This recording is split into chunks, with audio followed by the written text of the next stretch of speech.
Et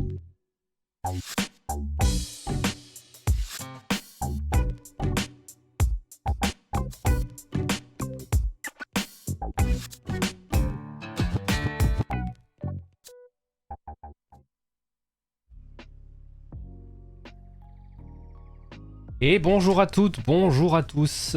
Désolé du petit retard, mais merci Guillaume d'avoir tenu le live pendant ce temps. Donc du coup vous êtes toujours sur la chaîne Twitch de Cap Emploi à l'occasion de la 27e semaine européenne pour l'emploi des personnes handicapées. Et du coup comme il vous l'a dit Guillaume, on va se continuer notre suite de reportages. Et là ce matin on a des reportages faits par les Cap Emploi 85, 35, Keops Nouvelle-Aquitaine, Auvergne-Rhône-Alpes et Cap Emploi La Réunion. Dans la première partie, et la deuxième. Et vous inquiétez pas, pour le retard, il sera rattrapé sur la pause de midi déjeuner. Donc après, on commencera cet après-midi, on sera bien dans les temps, bien carré à l'heure. Ne vous inquiétez pas. J'espère que ça s'est bien passé ce matin, le petit atelier montage photo-vidéo avec Guillaume. Mais ça avait l'air plutôt intéressant. Donc ça, c'était cool. Du coup, là ce matin, alors je vais vous faire le petit descriptif rapidos des vidéos. Là, je vais vous faire un enchaînement de 3 vidéos consécutives. Donc, qui seront sur c'est quoi la compensation du handicap, comment ça se passe. Cap Emploi 85 vous explique la compensation avec son partenaire LiftUp et la manutention ergonomique. Ensuite, le Cap Emploi 35 propose un témoignage de maintien dans l'emploi. Compenser le handicap, comment ça se passe. Exemple de réussite, le maintien dans l'emploi, animation par Keops Nouvelle-Aquitaine. Compenser le handicap, présentation sous forme d'animation e-learning par les Cap Emploi Auvergne-Rhône-Alpes. Et ensuite un témoignage, c'est quoi la compensation du handicap. Exemple avec un maintien réussi d'un agriculteur par le Cap Emploi de La Réunion. Les détails et financements et des compensations. Maintien réussi d'une aide comptable par le Cap Emploi de La Réunion. Les détails, les coordinations et les compensations. Voilà. Et bien écoutez, du coup, on va pas trop traîner vu que... dire on est à la bourre, non, je suis un peu à la bourre. Et on va tout de suite démarrer par la première vidéo. Hop, c'est parti. Bon visionnage.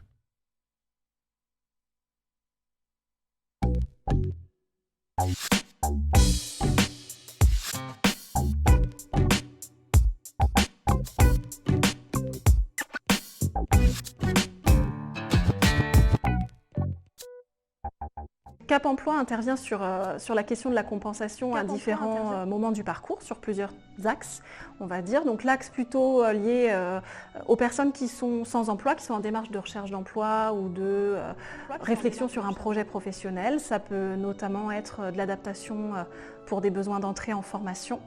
Mais on intervient aussi sur l'accompagnement d'une situation professionnelle, donc là dans la relation employeur-salarié, pour accompagner la phase d'intégration en emploi, mais aussi pour accompagner sur la question du maintien en emploi, en allant rechercher des solutions de compensation qui correspondent à la situation de travail de la personne. Donc quand on est sur la relation employeur, salarié ou agent, on va se déplacer dans l'entreprise pour analyser la situation de travail et puis en lien avec l'employeur, le salarié et puis la médecine du travail, aller proposer ensuite des solutions de compensation parfois matériels qui pourront être testés via la mobilisation de fournisseurs qui se déplacent dans les entreprises. Généralement, c'est une demande qui arrive directement de Cap Emploi qui a étudié une solution ou une problématique chez un client qui a un salarié avec un handicap. Et donc ils analysent en amont les besoins du client et ensuite ils reviennent vers LiftUp pour apporter une solution, un moyen de levage. Généralement, LiftUp va prendre contact directement avec le salarié concerné pour aller faire des essais. Parfois également, on intervient dans les entreprises et les gens sont à la recherche d'un appui ou d'une analyse plus profonde des situations. Et donc on va conseiller aux clients de contacter Cap Emploi pour les aider dans leur démarche, dans l'analyse et dans la définition du besoin pour qu'il soit le plus adapté possible. quand la solution technique est identifiée et validée par tous, on va ensuite accompagner l'employeur sur des démarches d'aide à l'acquisition du matériel en mobilisant des financeurs selon le type d'entreprise, à savoir la GFIP, le FIPHFP ou bien l'OETH.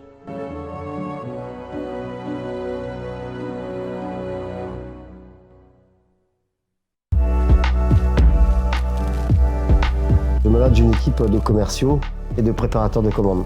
J'étais responsable de cette activité jusqu'au mois d'avril 2020, jour où j'ai fait un AVC hémorragique. Je suis toujours resté en lien avec l'entreprise. On a beaucoup échangé. Je voulais aussi rester un petit peu connecté à l'activité. C'est un collaborateur qui souhaitait très vite reprendre le travail. Donc bien évidemment, pendant cet arrêt, nous avons pris régulièrement de ses nouvelles. Puis il a sollicité donc, en septembre 2021 une visite de pré-reprise auprès du médecin du travail et également le Cap Emploi 35 afin de connaître ses besoins pour favoriser au mieux sa reprise au sein du travail. Donc j'ai été accompagné par la médecine du travail, mon employeur et Cap Emploi. Alors déjà, il a fallu déterminer mon temps de travail, la fatigabilité au niveau cognitif, au niveau physique aussi, voir aussi ce qu'il fallait pour que je me sente bien sur mon poste de travail. J'étais là 3 matinées par semaine. Ça a été bénéfique parce que ça m'a permis en fait de ne pas me mettre de stress à la reprise du travail, à être complètement serein pour le passage en temps partiel thérapeutique. Notre collaborateur était équipé d'un véhicule de fonction qu'il a fallu l'équiper avec une boîte automatique, prévoir un siège ergonomique, une souris ergonomique, un support d'ordinateur et un repose-jambes. Alors, le service maintien du Cap Emploi 35 a pour mission première d'accompagner les employeurs dans la recherche de solutions lorsqu'un salarié présente un risque d'inaptitude. On mène cette mission en étroite collaboration avec les services de santé au travail et les acteurs du champ médico-social. Je dirais que depuis ma reprise, je me sens plutôt bien, même très bien.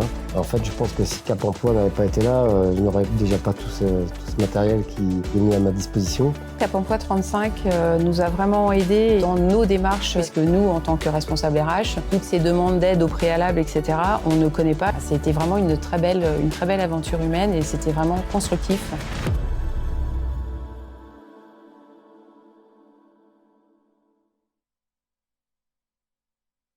Participez en nous posant vos questions en direct à propos du handicap et de l'emploi sur le chat de la chaîne. Alors n'hésitez pas, suivez les Cap Emploi du 20 au 24 novembre pour des webinaires, témoignages, reportages et interviews en direct.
Cap Emploi, handicap, recrutement et maintien.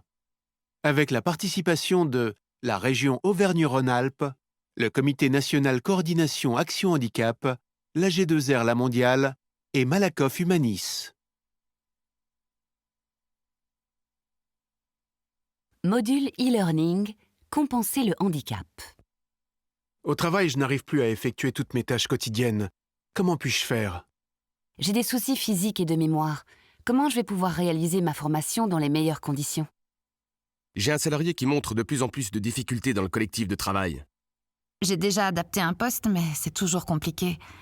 Qui peut m'aider ? C'est quoi la compensation du handicap ? Et qu'est-ce que je peux faire à mon niveau ? J'ai un salarié en période d'essai, mais je ne sais pas s'il va pouvoir tenir dans le temps. Comment puis-je l'aider? Si vous vous posez ces questions, ce module est fait pour vous. Ce module vous permettra de comprendre et définir ce qu'est la compensation du handicap et les différents moyens existants, identifier les interlocuteurs qui peuvent m'aider, repérer les outils et les clés de réussite d'une démarche de compensation. Module 1. Nous parlons souvent ensemble de la compensation du handicap. Il s'agit d'apporter une réponse individuelle et adaptée permettant de supprimer ou réduire les obstacles dans votre accès à l'emploi. Pour ce qui vous concerne, par exemple, suite à votre accident, nous devons compenser la perte de capacité motrice. Et pour moi, ce serait quoi? Les solutions peuvent d'abord être organisationnelles, adapter vos missions ou encore votre temps de travail. Elles peuvent aussi être humaines. Sensibiliser l'équipe de travail et vous aider avec un auxiliaire professionnel pour réaliser certaines tâches. Enfin, elles peuvent être techniques. Accompagner votre entreprise pour vous équiper d'un outil d'aide à la manutention. Ah, je comprends mieux. J'essayais en effet de me concentrer sur des métiers avec moins de port de charge. Vous avez effectivement eu le bon réflexe, mais vous devez aller plus loin dans cette analyse. Plutôt que de parler d'un métier, il est nécessaire de réfléchir à toutes les activités qui le composent. Vous pourriez donc maintenant mener des enquêtes métiers sur votre bassin d'emploi et réaliser un stage pour voir comment ça se passe en réalité. D'accord. Et comme ça, je pourrais voir ce que j'arrive à faire ou pas. C'est bien ça. Et en fonction, nous verrons quel plan de compensation nous pouvons imaginer pour vous. Si besoin, on pourra affiner avec des bilans complémentaires et l'appui de prestataires spécialisés. Donc, si j'ai bien compris, mon plan de compensation pourrait être différent selon l'entreprise qui va m'accueillir et selon le métier visé. Vous avez compris, la compensation dépend toujours de l'environnement, du poste de travail, des éléments à compenser et de l'avis du médecin du travail. Enfin, ce que vous allez définir vous aidera à rassurer un employeur en lui présentant les meilleurs arguments lors de vos futurs entretiens d'embauche. Vous lui apporterez à la fois vos compétences et toutes les solutions pour que vous puissiez intégrer le poste dans les meilleures conditions. Module 2. Forum de l'alternance. Bonjour madame, je viens de parler avec une entreprise qui pourrait m'embaucher sur un poste d'agent magasinier. Elle m'a dit de venir vous voir pour m'inscrire à votre bac pro logistique. Très bien. Et vous avez quoi comme parcours? J'ai un CAP que j'ai obtenu l'année dernière, mais j'ai peur de ne pas arriver à un niveau bac, car j'ai toujours eu du mal à l'école. Ah bon? Et pourquoi? En fait, j'ai un handicap de naissance et j'ai parfois du mal à me concentrer, à retenir les cours. Et on m'a dit que je n'écris pas bien. Du coup, j'ai une AVS qui m'aidait et maintenant j'ai obtenu ma RQTH. Si vous êtes d'accord, je vous propose que l'on prenne contact avec Cap Emploi pour voir comment faire. Quelques jours plus tard, chez l'employeur. Je vous remercie de nous recevoir dans votre entreprise. On va évoquer ensemble le recrutement d'Aurélie. Vous voulez la recruter en alternance sur un poste d'agent logistique en préparant le bac pro. C'est bien ça. Le profil d'Aurélie m'intéresse beaucoup. Mais elle m'a expliqué lors du forum qu'elle avait quelques difficultés. Il faut donc qu'on organise cela au mieux. Une première étape intéressante pourrait être de mettre en place un stage d'1 ou 2 semaines pour vérifier les activités attendues sur le poste. Cela nous permettra aussi de faire intervenir un spécialiste externe qui pourra mieux identifier les capacités d'Aurélie. Et c'est enfin une bonne occasion de favoriser sa rencontre avec son futur tuteur. Ouais, c'est rassurant. Mais comment fait-on pour la formation? Ne vous inquiétez pas. Notre organisme a désigné un référent handicap qui sera votre interlocuteur tout au long de la formation. Et nous avons adapté tous nos supports pédagogiques pour les rendre plus faciles à lire et à comprendre, FALC par exemple. Enfin, vous pourrez bénéficier d'un tiers-temps pour passer le diplôme. Il faudra aussi veiller à bien articuler la progression pédagogique en formation avec les temps pratiques dans l'entreprise. Qu'en pensez-vous? Ce que vous proposez me convient. Qu'en dites-vous, Aurélie? Très bien. On commence quand? Déchargement du camion, 35 minutes. Vérification de la qualité des produits, 10 minutes. Saisie informatique de la commande, 45 minutes. Convocation, visite de pré-embauche. 1 mois plus tard, chez l'employeur pour l'entretien de bilan. On a reçu l'avis du médecin du travail. Il précise qu'Aurélie est apte à ce poste, mais qu'il faudra tenir compte de sa fatigabilité accrue et de ses difficultés de concentration et de mémorisation. D'accord. Est-ce que vous avez pu voir pendant le stage toutes les activités attendues sur le poste et lesquelles sont plus difficiles pour vous?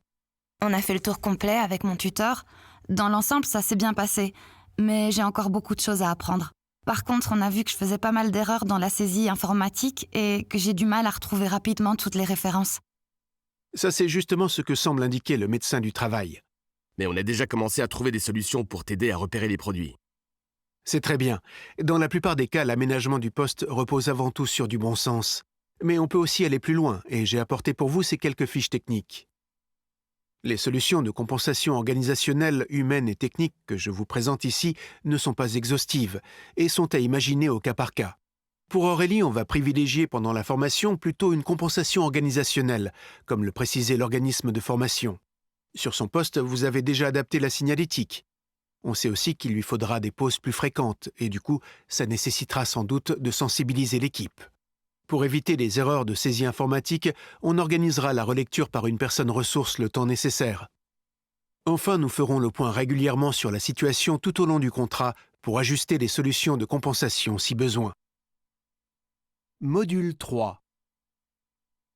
Bonjour docteur. Je reviens de 3 mois d'arrêt car j'étais épuisé au travail. Ma vue a fortement baissé. Avant, j'arrivais à compenser avec mes lunettes, mais c'était de plus en plus difficile. Je dois reprendre le mois prochain sur mon poste de bibliothécaire dans mon association. Et avec mon responsable, on se pose beaucoup de questions. J'avais des migraines et je devais me concentrer davantage pour éviter les erreurs. Je tenais plus le rythme. En plus, je peux plus conduire la nuit. Et l'arrivée de l'hiver m'inquiète. Vous avez bien fait de demander une visite de pré-reprise. Cela va nous permettre d'anticiper les choses. Avez-vous entendu parler de la reconnaissance en qualité de travailleur handicapé, RQTH? Cela nous permettrait de faire appel à Cap Emploi pour réaliser une étude de poste et à votre entreprise de bénéficier de prise en charge pour le financement des moyens de compensation qui seront identifiés. Mon médecin spécialiste m'en a parlé. Je savais pas trop pourquoi le faire, mais si ça peut aider mon entreprise, je veux bien. Bibliothèque. Bonjour, nous nous rencontrons car M. Durand a rencontré le médecin du travail et notre prestataire spécialisé en déficience visuelle pour faire le point sur ses capacités actuelles. Aujourd'hui, l'objectif est d'étudier son environnement de travail pour identifier des moyens de compensation afin de lui permettre de reprendre son poste dans des conditions adaptées à ses besoins. Pourriez-vous nous montrer vos missions et plus particulièrement celles qui vous posent des difficultés?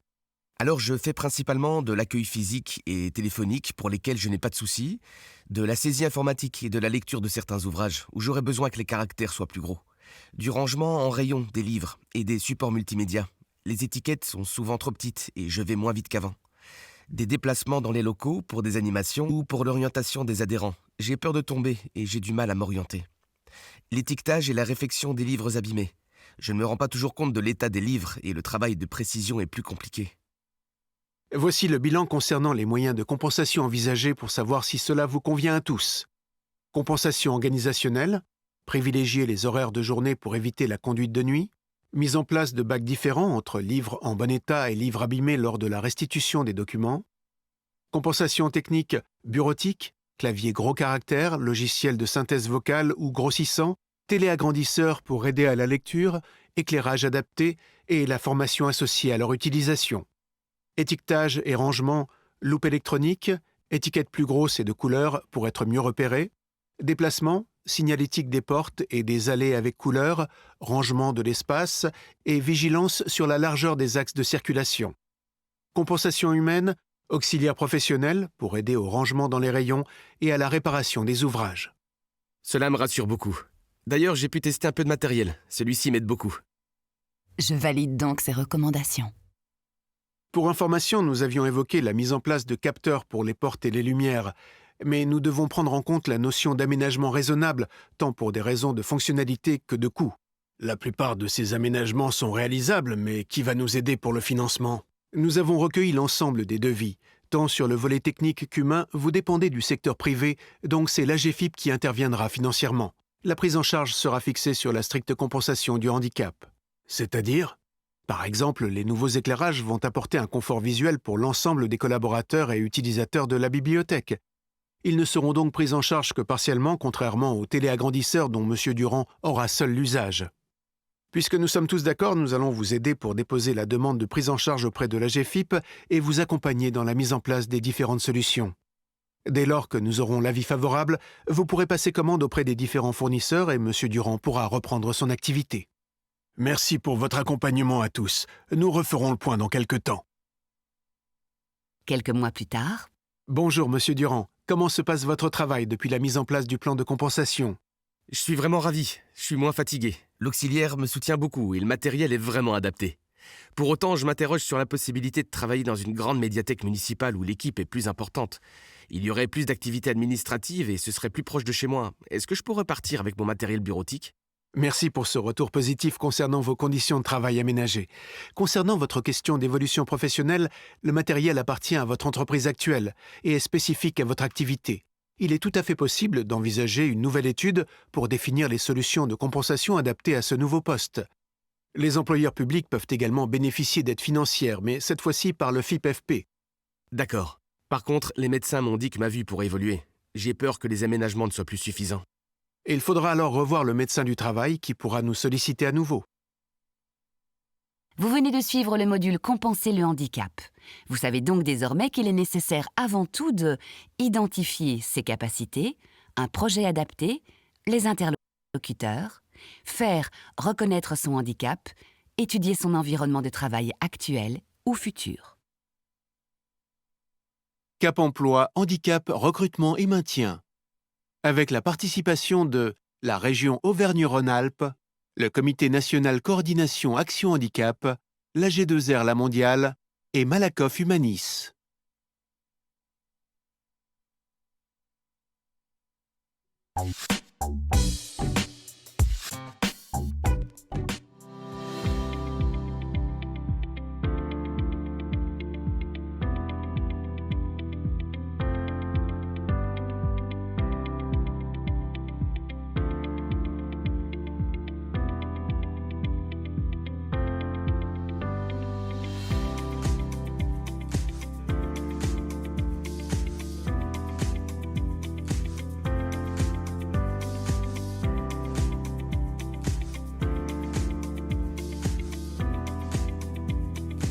Bonjour, moi je suis Jean-Daniel Épinay, pépiniériste et guide pays des Blaves. Je suis âgé de 48 ans et donc ma passion, c'est les plantes. Moi, mon handicap, malheureusement, c'est un handicap qui a été découvert en 2002, donc handicap malvoyant. Donc je souffre d'une rétinite pigmentaire et donc malheureusement, je suis voué à perdre totalement la vue, quoi. Donc c'est ça mon gros souci pour mon travail. Sur mon métier, justement, parce que j'étais guide au niveau du parc national et tout ça, j'ai dû arrêter ce métier-là pour me concentrer vraiment sur mon secteur. Parce que ici, je suis adapté justement à mon secteur pour travailler. Et donc le problème qui se pose, c'est que, mis à part sur ma zone, à l'extérieur, il faut que je sois équipé d'une canne. Donc c'est un gros complexe pour moi pour aller travailler ailleurs. Et donc aussi, c'est par rapport au niveau du contraste, luminosité et tout ça, ça cause beaucoup de problèmes. Parce que si vous voulez, j'ai une vision tubulaire. Donc en périphérie, c'est nul, il n'y a plus rien. Il me reste juste une vision tubulaire vraiment restreinte, à peine un dixième à chaque œil. Donc pour surmonter ces difficultés, c'était très difficile à m'adapter déjà parce que j'ai suivi quand même 5 ans de rééducation basse vision au SAMSADV de Saint-Louis, donc de 2013 à 2017. Et donc c'est là que j'ai eu beaucoup d'aide avec des ergothérapeutes, des psychomotes, etc. Déjà pour l'adaptation à la canne, donc pour mes déplacements. Et c'est grâce au SAMSA après que tout a été lancé pour pouvoir m'aider à maintenir mon activité professionnelle en place. Bonjour, je m'appelle Julie Saint-André, je suis coordinatrice du pôle maintien dans l'emploi à Cap Emploi et je suis aussi ergothérapeute de formation. Mon rôle au sein de Cap Emploi, c'est d'accompagner les salariés reconnus d'une situation de handicap qui rencontrent une problématique de santé sur leur lieu de travail et j'accompagne également les employeurs pour mettre en place cet aménagement. L'objectif de Cap Emploi est de permettre une sécurisation des parcours pour les demandeurs d'emploi et les salariés qui rencontrent une difficulté sur leur poste de travail ou leur recherche d'emploi et qui sont reconnus de leur handicap. Nous proposons également des aides financières spécifiques proposées par l'AGFIP pour le secteur privé et le FIP-HFP pour la fonction publique. Nous sommes principalement en appui aux employeurs pour la mise en place d'aménagements de postes et de solutions compensatoires. Je travaillais avant à l'ONF et du coup aussi comme Thérésien Cadet. Thérésien Cadet qui était l'un des plus grands botanistes que La Réunion ait pu connaître, c'est un grand cousin. Et d'ailleurs c'est un hommage à lui que j'ai mis tout ça en place. Et donc toute la passion, déjà en tant que fils d'agriculteur, parce que mon papa faisait du géranium et de la canne, et donc moi ma passion c'était l'agriculture. Et donc en cherchant un métier, je suis tombé dans la passion pépinière. Donc j'ai démarré déjà par un petit peu de production de potées fleuries, Et par la suite, après, vraiment la spécialisation en plantes endémiques indigènes. Au départ, je touchais un peu plus de particuliers. Mais maintenant, aujourd'hui, je touche quand même des grosses collectivités telles que les municipalités, les écoles, surtout on fait un gros travail de recensement avec les écoles, donc une grosse sensibilisation avec les scolaires, les lycées, collèges, etc. Donc un gros potentiel de clientèle, quoi. Donc nous avons été sollicités par le SAMSA-DV pour accompagner Monsieur Lepiné dans le cadre d'un aménagement de son poste de travail. Nous avons donc déjà fait une première analyse en venant dans sa pépinière, puis nous avons mobilisé l'intervention d'une étude préalable à l'aménagement et l'adaptation des situations de travail. C'est-à-dire que c'est une prestation financée par la GFIP qui permet l'intervention d'un ergonome pour une étude ergonomique. Par la suite, nous avons mobilisé la prestation d'appui spécifique. C'est une prestation financée également par la GFIP qui a permis de faire appel à CASDV et d'identifier du matériel spécifique, principalement pour le poste bureautique de Monsieur Lepiné, ce qui a permis également d'identifier les moyens de compensation en termes de contraste lumineux, de contraste pour tout ce qui est l'accessibilité aussi. Donc ensuite, nous avons proposé une aide financière à GFIP pour financer principalement le matériel, donc de la loupe électronique et du téléagrandisseur, puisqu'il s'agissait d'une compensation de handicap, donc c'est la GFIP qui l'a financé. Et ensuite, on a accompagné donc Monsieur Lepiné pour identifier d'autres financeurs qui pouvaient l'aider dans le financement de son projet d'accessibilité. Les différents postes humains qui m'ont beaucoup aidé dans la réalisation de ce projet, déjà toute l'étude ergonomique qui a été faite avec les AT justement, parce qu'avant toute la pépinière était vraiment, avoir l'avant et l'après c'était vraiment différent. Donc un gros travail qui a été fait avec l'ergonome. Après au niveau du SAMSA, donc c'est tout l'aide administrative qui a été appuyée derrière. Maintenant, j'ai aussi mon assistant de gestion qui m'aide beaucoup pour la gestion, justement de facturation, gestion des stocks, etc. Donc c'est quand même assez important. Après, je reçois aussi du public, des stagiaires, surtout stagiaires du CFPPA ou quoi que ce soit, même de l'université. Donc aussi un pôle de formation, je dirais. L'aménagement matériel, c'était déjà le poste informatique, donc avec un téléagrandisseur adapté, avec le logiciel ZoomText, la loupe électronique, donc le clavier à grosse touche et les lampes électroniques aussi. Après, c'est tout l'aménagement, je dirais, pour les allées et tout ça, l'étape de travail, vraiment dans le PMR, donc pour travailler dans de bonnes conditions, en hauteur et tout ça. Des bandes blanches au niveau des repères, des bandes blanches qui ont été conçues spécialement pour ça, donc les rampes d'accès pour permettre à tout type d'handicap d'accéder, un portillon de chargement aussi devant pour permettre le chargement du matériel, des livraisons, etc. Donc les rampes aussi main courante qui ont été aménagées, donc c'est vraiment intéressant quand même. Donc finalement, nous avons accompagné Monsieur Lepiné sur plusieurs mois, qui a permis de mettre en place plusieurs réunions pluridisciplinaires, interdisciplinaires, dans la réflexion d'une solution pérenne pour que Monsieur Lepiné puisse maintenir son activité professionnelle. Nous avons été un référent de parcours qui permet de coordonner toutes les actions mises en place pour justement son maintien dans l'emploi. Donc aujourd'hui, Monsieur Lepiné a une activité professionnelle adaptée et nous sommes ravis puisque nous avons accompli notre mission de sécurisation des parcours.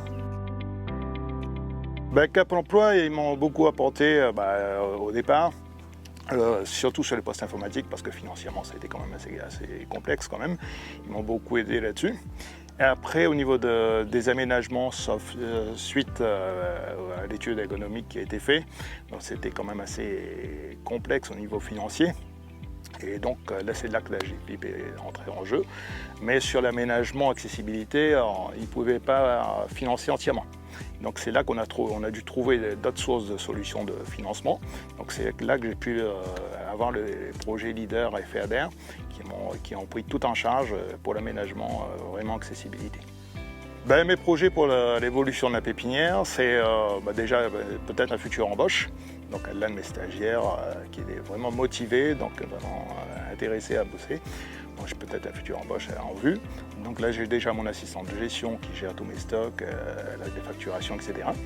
Et aussi, comme je croule sous les commandes, une augmentation de surface, quoi.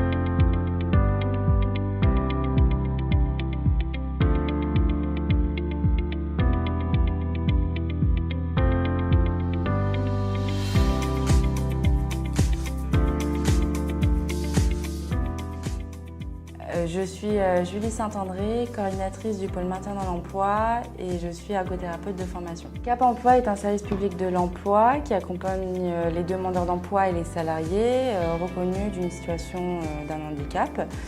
Ma mission principale en tant que coordinatrice du pôle maintien dans l'emploi, c'est d'accompagner les salariés, les agents de la fonction publique et les travailleurs indépendants lorsqu'ils rencontrent une difficulté sur leur activité professionnelle et qu'il y a un risque d'inaptitude médicale. En l'occurrence pour ma MG-Tocmin, j'ai été interpellée par le médecin du travail pour accompagner la salariée et l'employeur dans la mise en place de solutions. Quand j'ai rencontré Mme MG-Tocmin, c'était en 2018, elle était en arrêt maladie. J'ai fait ma première analyse de ses besoins dans un premier temps et par la suite j'ai contacté son employeur pour que je puisse intervenir en visite. Bonjour, je m'appelle Corinne MG-Tocmin. Je travaille au sein de la Saphir depuis 2009 en tant qu'aide comptable. Ma déficience est survenue d'un AVC que j'ai eu en 2007. J'ai dû faire une rééducation de 18 mois, réapprendre pratiquement tout. Et aujourd'hui, je suis là. Je n'ai pas tout récupéré, j'ai perdu 60% de la mémoire passée. J'ai des problèmes d'équilibre et la fragilité des poumons. Avec le handicap, en débutant, c'était plus possible. C'était vraiment difficile parce que je m'épuisais vite. Et j'ai eu du mal aussi à accepter ça. Le fait que je ne puisse pas avancer comme moi je le voulais. Et moi, quand je travaille. Il n'y a rien d'autre qui compte et il fallait que ça avance. Donc, je m'appelle Emmanuel Fouquet, j'ai 49 ans. Et je suis responsable du service des ressources humaines dans la société La Saphir. Mon rôle dans le processus d'handicap de notre collaboratrice Corinne MG-Tocmin est tout simplement d'être un interlocuteur, un intermédiaire entre différents services et prestataires et accompagnateurs comme la SSTBI, la médecine professionnelle, également Cap Emploi. Et donc nous allons nous être finalement des facilitateurs de mise en œuvre et d'accompagnement pour que Madame Corinne MG-Tocmin puisse évoluer dans un environnement professionnel qui soit le plus correct possible. Voilà notre rôle. Si notre métier c'est de nous occuper en fait de la compétence de nos collaborateurs, le maintien dans l'emploi c'est un tout autre métier. Et il est bien évidemment important d'être accompagné par des professionnels. C'est comme ça qu'on a fait appel effectivement à Cap Emploi et suite en fait à une visite médicale de Corinne MG-Tocmin, nous avons eu en fait des propositions d'aménagement pour que son poste soit adapté. Nous avons donc fait appel à des professionnels, donc notamment Cap Emploi, pour qu'ils nous accompagnent et qu'ils nous fassent des propositions d'aménagement correspondant aux recommandations de la médecine professionnelle. Alors d'une manière générale, les restrictions médicales sont plutôt bien accueillies en entreprise car elles nous permettent d'adapter au mieux le poste de travail et on sait tous qu'un poste de travail aménagé permet d'avoir un collaborateur qui travaille correctement. Donc elles sont plutôt très bien accueillies par l'employeur et également par la chaîne hiérarchique. Donc nous ne rencontrons pas de difficultés particulières dans la mise en œuvre de ces attentes et recommandations.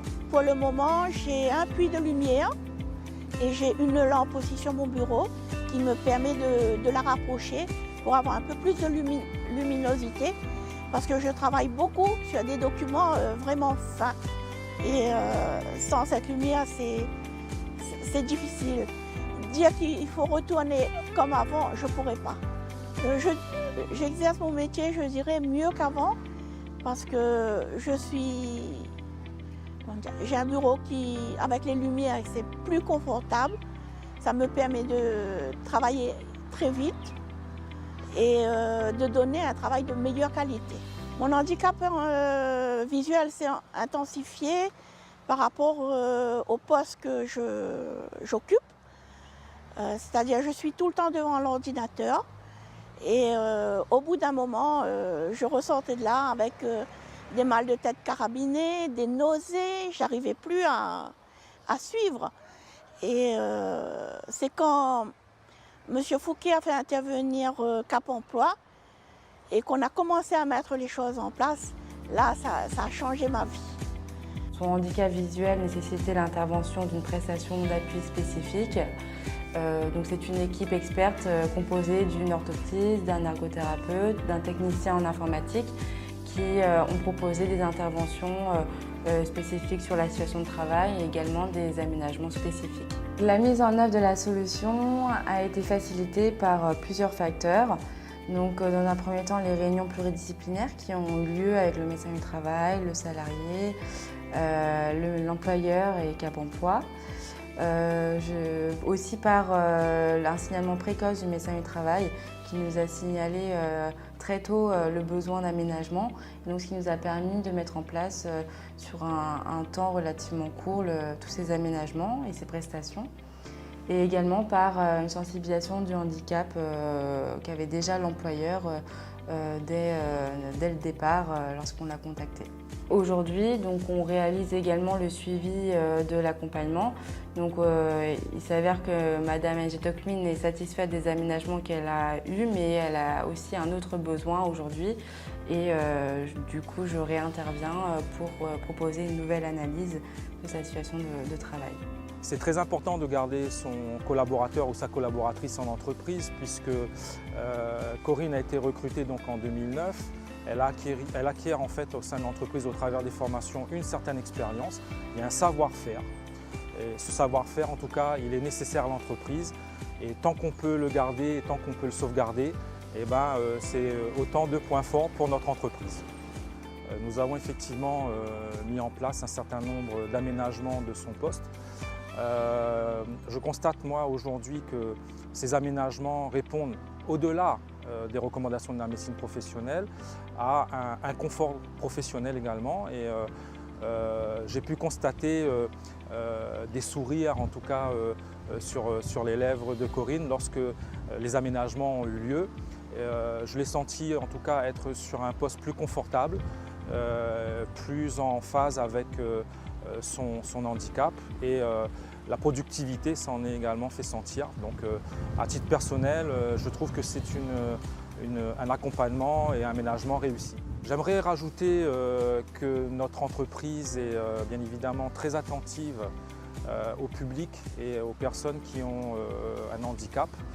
Et je voulais en tout cas remercier Corinne Njetokmin pour l'excellent travail qu'elle mène au sein de l'entreprise. Je voudrais également remercier Cap Emploi pour l'accompagnement et sans qui nous n'aurions pas été en mesure de savoir comment faire et quoi choisir comme aménagement. Et voilà, donc c'est vraiment une satisfaction professionnelle et personnelle. Et je tenais à remercier l'ensemble des interlocuteurs concernés par ce projet.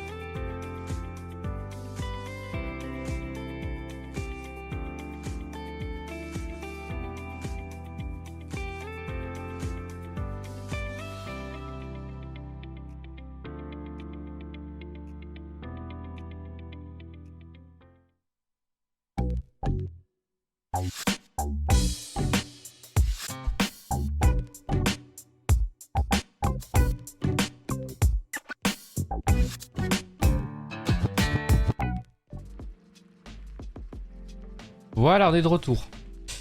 Effectivement, Guillaume, je suis assez d'accord avec toi que ça a l'air plutôt cool, Cap Emploi à La Réunion. Ouais, les gens ont l'air très sympas, j'avoue. Et puis entre ça et la météo, ça donne envie de s'expatrier un petit peu, je trouve. Du coup, là, on va passer sur la réorientation et sur un reportage fait par Keops Nouvelle-Aquitaine, Cap Emploi 54, Auvergne-Rhône-Alpes et Cap Emploi 80. Avec un exemple de réussite sortie des ZAD vers le milieu ordinaire. Il y aura des paroles d'une personne qui s'appelle Lydie qui revient sur son parcours suite à un licenciement pour inaptitude à son poste de travail. Comment s'est-elle orientée professionnellement parlant. Voilà, donc là c'est petit reportage qui dure à peu près 30 minutes. Et ensuite nous on se retrouve, je vous détaille un petit peu le programme de l'après-midi et puis on va se laisser là pour aller manger tout simplement. Et du coup, le prochain reportage... Oh là là, non, c'est pas bon. C'est pas celui-là. On coupe le son et c'est parti.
J'ai eu la chance d'avoir le soutien quand même d'un conjoint, de la famille. Hein. Ça, c'est important. Bien sûr. On a besoin de leur soutien et tout. Ce qui m'a poussé aussi à avancer, c'est le fait que j'ai eu mon premier petit enfant, donc ma première petite fille.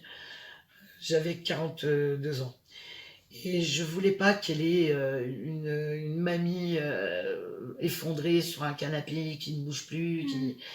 Voilà, moi je voulais être dynamique pour elle, je voulais être bien vivante, je voulais avoir à apporter des choses, à partir peut-être en vacances avec, enfin, à organiser une nouvelle vie avec cette nouvelle vie-là aussi.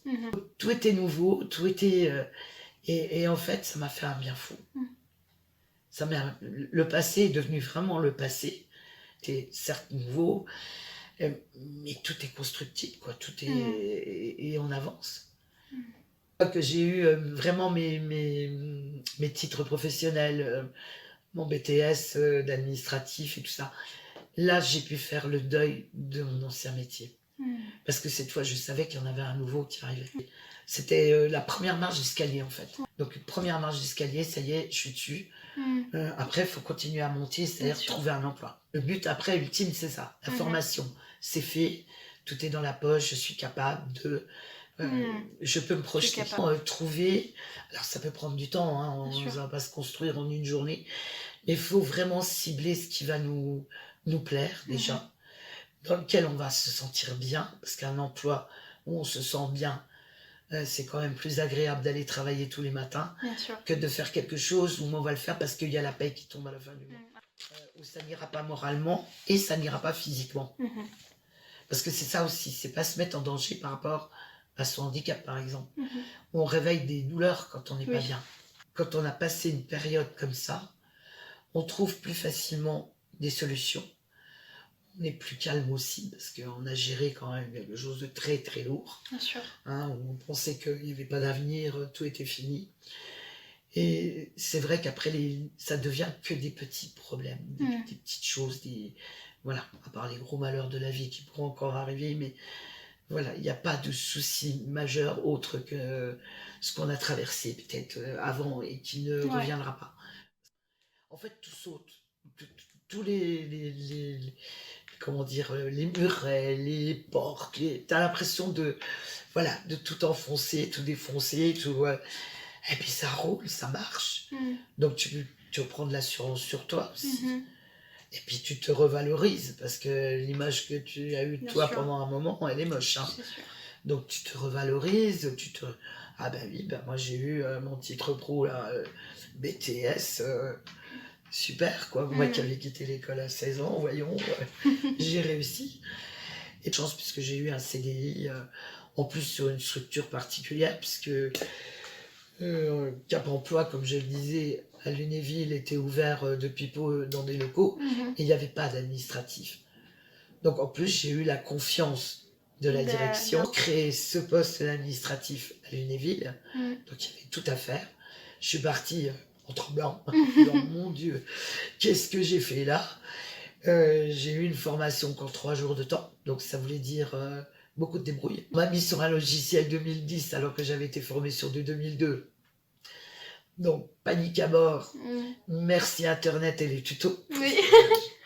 Passé énormément de temps à réapprendre comme ça sur les tutos. Et puis au bout de 6 mois, j'ai eu l'impression d'avoir passé toute ma vie là. Parce que là aussi, pareil, je me suis approprié le métier, le langage, et j'y suis arrivée. Je m'étonnais moi. Rien n'est impossible. Rien n'est impossible. Les limites, comme j'ai dit tout à l'heure, c'est nous-mêmes qui nous les imposons. Il faut avoir confiance en soi. Il faut se faire confiance. Il faut se faire confiance. Et rien n'est impossible. C'est pas des phrases bateaux, c'est réel. On a accompagné des personnes, puisque j'ai connu beaucoup de personnes en demande d'emploi, des personnes qui étaient comme ça, qui pensaient comme ça. Je les voyais repartir en 2 ans d'accompagnement, 3 ans peut-être, et parce qu'ils avaient cette volonté-là, une fois qu'ils avaient fait sauter leurs propres limites, on va dire, c'était des gens qui trouvaient un emploi facilement. Ils avaient fait une formation, ils avaient vraiment été... ils avaient fait ce qu'on leur avait demandé de faire aussi, parce que le chargé de mission, parce que un chargé de mission, c'est ça aussi. C'est accompagner, dire attention, là, ce sera peut-être pas possible, il faut l'écouter aussi. Hein, c'est pas des gens qui vont faire à la place d'eux, mais qui accompagnent. Foncez. Qu'est-ce que vous risquez?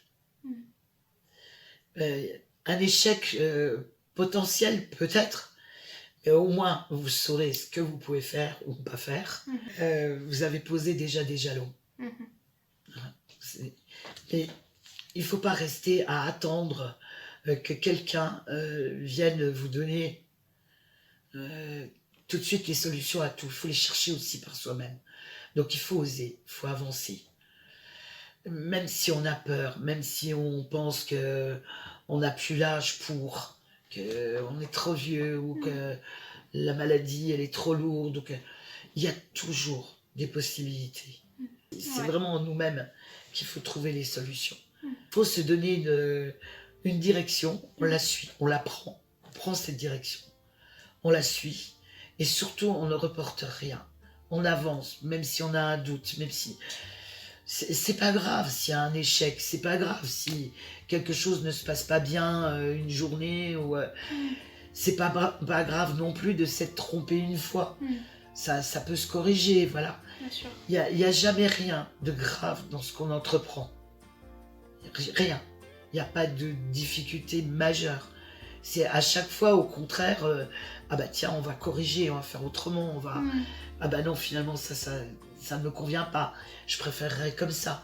Il y a toujours une possibilité d'arranger les choses ou de changer de chemin. Bien sûr. Mais surtout, voilà, faut foncer.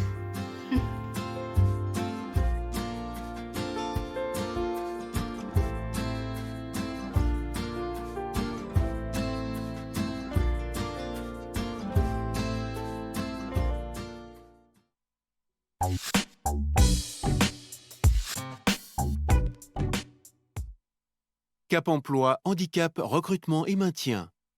Avec la participation de la région Auvergne-Rhône-Alpes, le Comité national coordination Action Handicap, l'AG2R La Mondiale et Malakoff Humanis.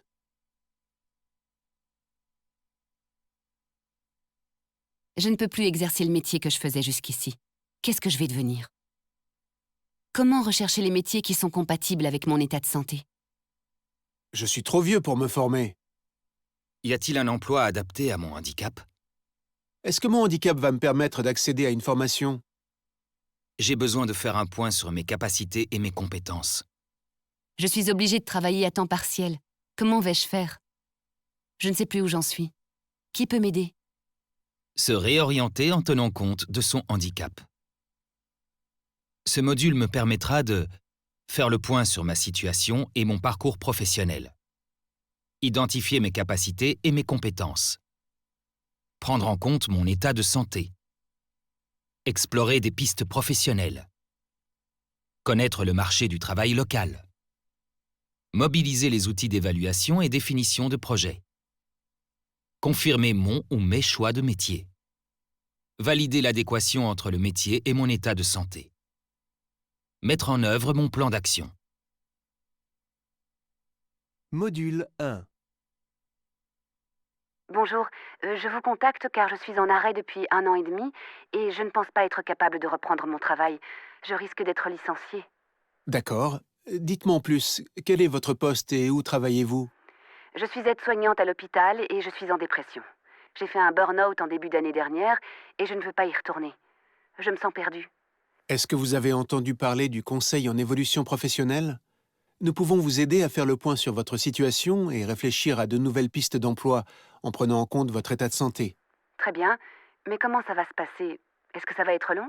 Nous allons d'abord vous rencontrer pour faire un premier diagnostic. Ensuite, nous vous proposerons un accompagnement individualisé et des mesures adaptées à votre situation. Parfait. À la semaine prochaine. Fabienne rencontre son conseiller Cap Emploi. Nous avons vu au téléphone que vous aviez besoin de faire le point sur votre situation. Expliquez-moi ce qui s'est passé sur votre dernier poste. Je suis aide-soignante depuis 20 ans. J'aime beaucoup ce métier. Me sentir utile, le contact avec les gens, et c'est un poste très varié. Mais il y a 3 ans, ils ont réorganisé le service. On devait passer moins de temps avec chaque patient. Il fallait toujours plus de cadence. Et un matin, je n'ai pas pu me lever.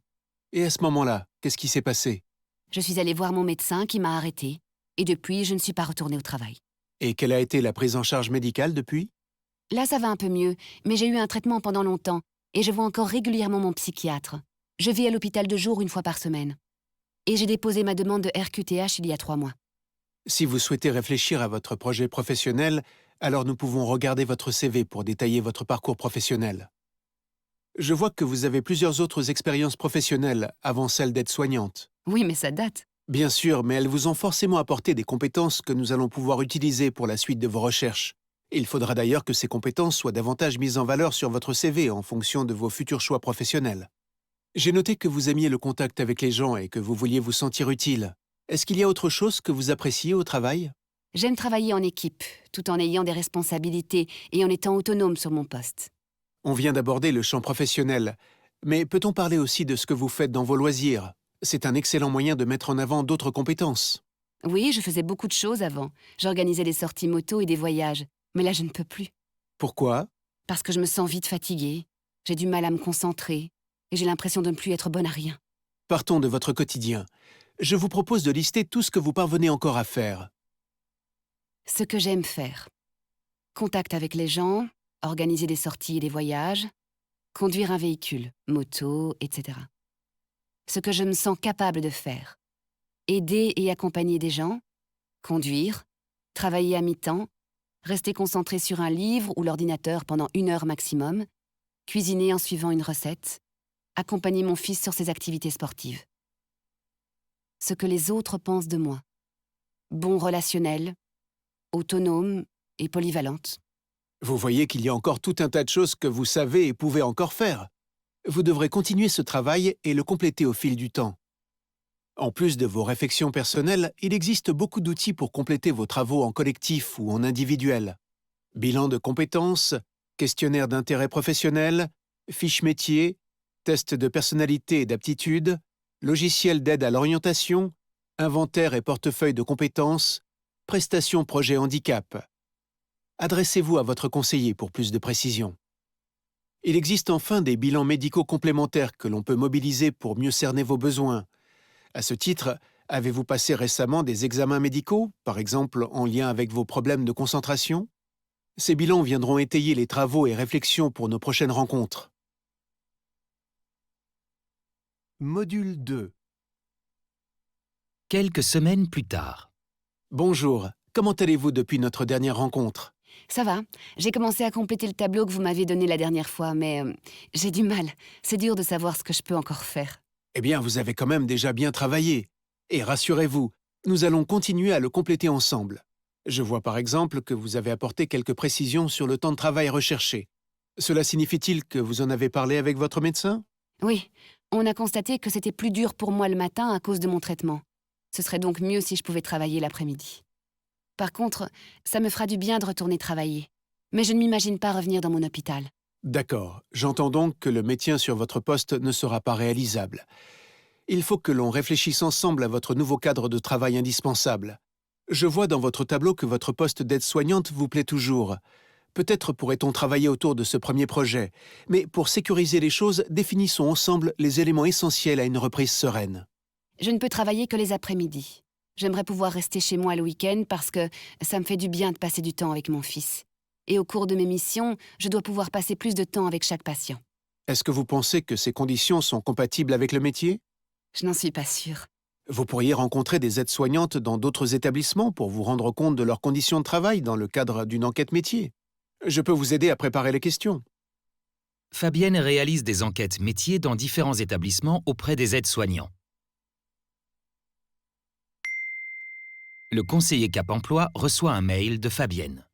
Bonjour, suite à notre dernier entretien, j'ai fait plusieurs enquêtes métiers et je me rends compte que ce n'est pas possible. Toutes les aides-soignantes m'ont expliqué qu'elles travaillaient les week-ends avec des horaires décalés. Je me dis que ça ne sera pas possible de reprendre ce métier. En plus, j'ai rencontré le médecin du travail et je vais être licencié pour inaptitude. Pouvez-vous me donner un rendez-vous rapidement? Bonjour Fabienne, j'ai bien reçu votre mail et je vous propose que l'on fasse un point téléphonique. J'ai bien compris que vous ne pouviez plus cibler de poste d'aide-soignante et qu'il fallait définir un nouveau projet. Oui, mais moi je ne vois vraiment pas vers quoi m'orienter. Je pensais pouvoir reprendre mon ancien métier et je ne sais rien faire d'autre. Et puis, à mon âge... Rassurez-vous, on va prendre le temps de travailler ensemble sur un nouveau projet. Ok, mais moi il faut bien que je vive, et du temps, je n'en ai pas tant que ça. Ça fait déjà 1 an et demi que je n'ai rien fait. À ce moment de votre parcours, il est nécessaire de vérifier les points suivants. Je me suis informé des démarches à mettre en œuvre pour m'inscrire à Pôle emploi. J'ai déposé une demande de RQTH à la MDPH. J'ai ouvert mon compte CPF pour faire valoir mes droits à la formation professionnelle. En fonction des conditions d'éligibilité, j'ai demandé une pension d'invalidité ou une rente ou une allocation adulte handicapé. Si besoin, j'ai contacté une assistante sociale. C'est clair pour les démarches administratives, mais comment je fais pour travailler mon nouveau projet? Déjà, vous devez rester à l'écoute de ce qui se passe sur le marché de l'emploi, en consultant les offres d'emploi locales, Pôle emploi, Indeed, et en parlant avec vos proches, sans vous mettre de frein. Vous noterez toutes vos idées et on en parlera lors de notre prochain entretien. Fabienne consulte les offres Pôle emploi et prend des notes. Fabienne échange avec des amis et prend des notes. Fabienne a une idée. Quelque temps plus tard... J'ai pu mettre en pratique les conseils que vous m'aviez donnés. Ça m'a permis de dégager certaines pistes, mais j'ai toujours du mal à m'y retrouver. Je sais que je veux conserver un contact avec les gens, parce que ça me fait du bien. Je me dis donc que je pourrais rester dans le secteur du soin ou explorer un domaine plus social. Pour vous aider à affiner vos choix, il y a plusieurs outils que vous pourriez utiliser. Des ateliers collectifs pour travailler votre projet, des sites internet comme Emploi Store ou des logiciels d'orientation. Regardons ensemble. Donc, les métiers avec du relationnel peuvent être ceux du commerce. C'est pas mon truc. Il faut travailler le week-end, et quand je travaillais dans le prêt-à-porter, la vente et les objectifs, ça me plaisait pas. Sinon, vous pouvez aussi vous diriger vers le secteur social. Mais cela implique que vous vous formiez. Je ne me sens pas capable de partir sur une formation trop longue pour le moment, au vu de ma santé. Quand j'ai fait mes enquêtes métiers, j'ai aussi échangé avec des agents d'accueil. Ça pourrait être bien, non? Ça conviendrait en effet plutôt bien à votre situation. Cependant, si l'on regarde les informations sur le marché du travail, les opportunités d'emploi semblent rares. Si vous tenez à cette piste, vous pourriez quand même effectuer un stage d'immersion pour vous rendre compte des réalités de ce métier. Je vais y réfléchir. Tout à l'heure, j'ai vu une offre de chauffeur VSL, et j'en avais relevé plusieurs lors de mes recherches, souvent à temps partiel. C'est peut-être une bonne idée? D'accord, regardons les prérequis. Pour devenir chauffeur VSL, vous pouvez suivre une formation longue d'ambulancier ou celle d'auxiliaire ambulancier qui dure moins d'1 mois. Ça me plaît bien, d'autant que je vous avais dit que j'aimais bien conduire. Et en plus, je resterai en contact avec les gens. Module 3. Fabienne, la dernière fois que nous nous sommes vus, nous avions évoqué cette piste professionnelle de chauffeur VSL. Il va donc falloir maintenant que nous validions ce projet et que nous prenions plus d'informations à ce sujet. D'accord. Il faut donc que je fasse une nouvelle enquête métier comme la dernière fois? C'est bien ça, mais elle devra vous servir aussi à obtenir un stage dans l'entreprise. Et vous commencerez à vous constituer un réseau. Et en voyant comment cela se passe sur le terrain, vous pourrez aussi vérifier que cela correspond à vos attentes. Voilà les questions que vous pourrez poser, par exemple. Nom de l'entreprise, personne rencontrée, fonction de l'interlocuteur. Quelle est la journée type sur le poste de chauffeur VSL dans votre entreprise? Quelles sont les tâches et missions? Quelles sont les compétences et qualités que vous recherchez sur ce poste? Quelles sont les conditions d'exercice de ce métier? Quelles sont les contraintes et risques du métier? Quels sont les avantages du métier? Quelle est la formation ou le diplôme nécessaire pour accéder à ce poste? Quel a été votre parcours à vous pour en arriver là? Quelles sont les perspectives d'emploi sur ce métier? Et les conditions d'exercice, statut salarié ou indépendant? Par quel biais recrutez-vous? Quelles sont les modalités de recrutement? Seriez-vous prêt à me prendre en stage dans votre entreprise? Connaissez-vous d'autres professionnels du métier que je pourrais contacter de votre part? Bien entendu, vous devrez être vigilante pendant ces enquêtes sur votre cadre indispensable de travail. Pour trouver un lieu de stage, vous pouvez aussi vous appuyer sur votre réseau personnel, vous rendre dans des forums ou des rencontres employeurs. Et nous avons aussi des partenariats avec des branches professionnelles, par exemple. Sans oublier les réseaux sociaux. Fabienne réalise des enquêtes métiers auprès des chauffeurs VSL. Un employeur que Fabienne a rencontré appelle le conseiller Cap Emploi. Bonjour monsieur, j'ai rencontré hier une dame qui m'a donné votre carte. Elle m'a parlé d'un stage et je voudrais en savoir un peu plus. Oui, c'est une dame que j'accompagne dans son projet de reconversion professionnelle et je lui ai demandé de rechercher un lieu de stage. Quelles sont vos questions? J'ai vu sur Internet que vous accompagnez des personnes en situation de handicap. Du coup, je veux bien l'accueillir, mais je veux être sûr de ne pas prendre de risques. Nous avons vu avec elle et son médecin que ce type de poste peut lui convenir. Et pour finaliser son projet, elle a besoin de se confronter à la réalité du métier en faisant ce stage. Il fait l'objet d'une convention tripartite qui permet de couvrir les risques professionnels. Ce sera un stage d'observation à l'issue duquel nous réaliserons un bilan ensemble. D'accord. Et y a-t-il d'autres points sur lesquels je dois être vigilant? Elle a dû vous dire qu'elle préfère exercer à temps partiel, plutôt l'après-midi. Et elle devra forcément être accompagnée par un de vos salariés. C'est aussi recommandé de désigner un tuteur et que celui-ci soit bien prêt à l'accueillir. Fabienne réalise son stage chez l'employeur avec le tuteur dans son VSL. Je viens faire avec vous le bilan du stage de Fabienne. Pouvez-vous me dire comment cela s'est passé? Eh bien, malgré ma crainte de départ, je dois dire qu'il s'est bien passé.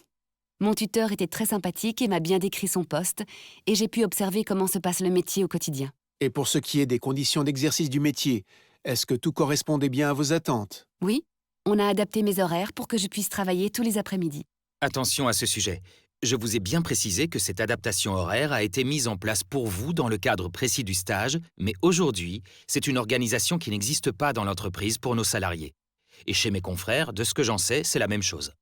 Par contre, on a évoqué avec Fabienne une piste de chauffeur accompagnateur qui correspondrait mieux, car elle serait envisageable sur du temps partiel à la journée. C'est la piste que l'on va privilégier donc pour le moment.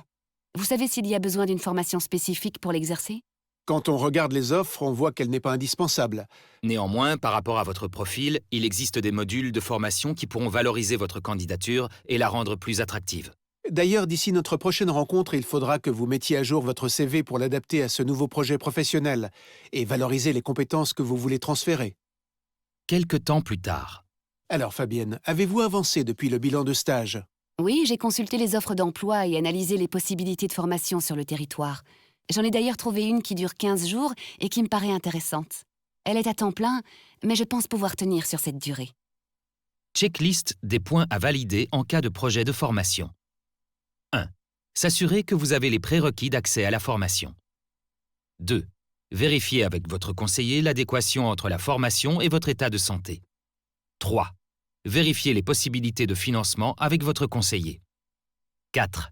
S'assurer que la formation est bien compatible avec votre situation personnelle pour en sécuriser le déroulement. Déplacement, horaires, vie de famille, frais annexes. 5. Vérifier quelles seront vos ressources et votre rémunération pendant la formation. 6. Anticiper d'éventuels besoins d'aménagement matériel, pédagogique ou organisationnel pour réaliser la formation. Avez-vous réussi à mettre à jour votre CV en lien avec votre nouveau projet ? C'est fait. J'ai utilisé les fiches métiers et les réponses que j'ai reçues lors de mes enquêtes métiers. C'est bien. Si nécessaire, vous pouvez aussi prendre part à des ateliers CV pour approfondir la notion de compétences transférables. Et il y a aussi de bons outils en ligne, par exemple sur Emploi Store. Pour finir, vos prochaines démarches seront d'étoffer votre réseau et de prendre un maximum de contacts avec les professionnels du secteur. Vous venez de suivre les 3 sessions du module « Se réorienter en tenant compte de son handicap ».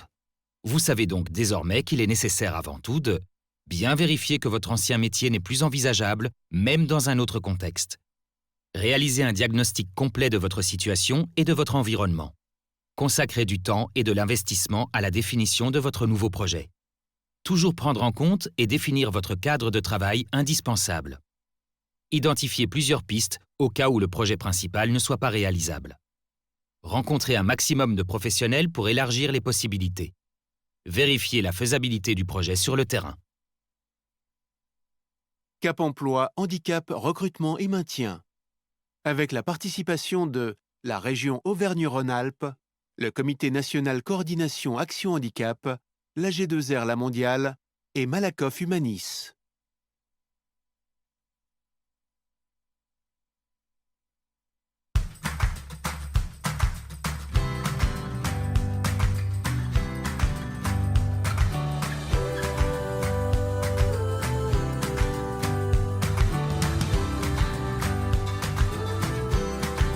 Avant ma reconnaissance handicap, j'ai évolué dans la carrière d'aide médico-psychologique. On va interpréter ça comme un accident de la vie, avec une reconnaissance handicap qui m'a rendue inapte totalement en fonction d'aide médico-psychologique. Il y a eu effectivement un licenciement qui m'a mis en situation un peu d'arrêt brutal. Pour moi, il était hors de question que ma vie s'arrête à ce jour-là. J'avais toujours rêvé d'enseigner. Ça a été un pari fou, c'était m'inscrire à l'université pour passer le diplôme de formateur. J'ai essayé de me battre administrativement et j'ai rencontré le milieu de Cap Emploi. Notre mission consiste à accompagner les demandeurs d'emploi dans leur reconversion professionnelle. On va parler de formation qualifiante, mais bien avant la formation qualifiante, il est parfois nécessaire de respecter des étapes comme la validation du projet, sécuriser le parcours de formation en faisant des enquêtes professionnelles, des immersions.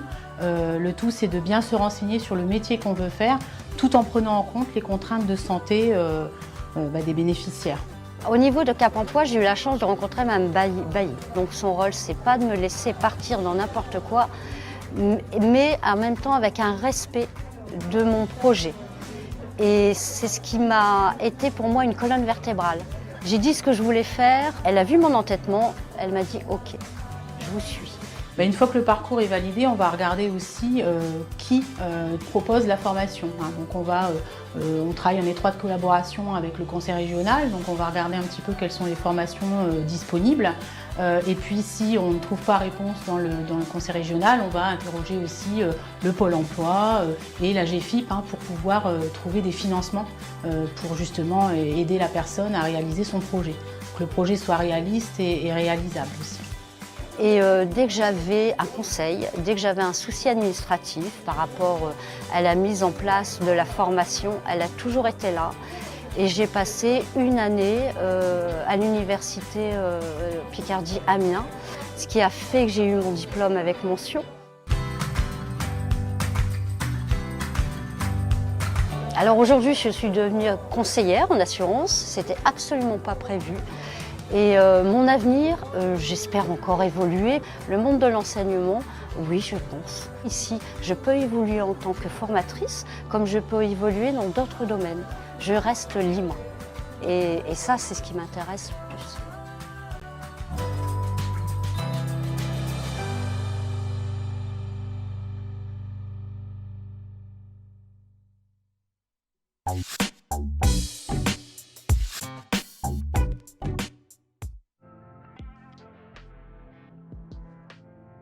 Et voilà pour les reportages de ce matin qui étaient pas mal intéressants, il faut l'avouer.